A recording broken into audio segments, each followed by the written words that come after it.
திருநீரில் மறந்திருக்கு தெரியுமா? அதை தினம் அணிந்தால் புகழிருக்கு புரியுமா?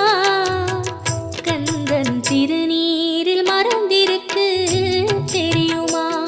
அதை தினம் அணிந்தால் புகழிருக்கு புரியுமா?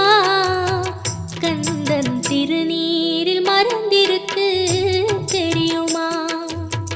நெற்றிக் கண்ணில் பிறந்தவனே தெரியுமா? அவனை சுற்றி வந்தால் பல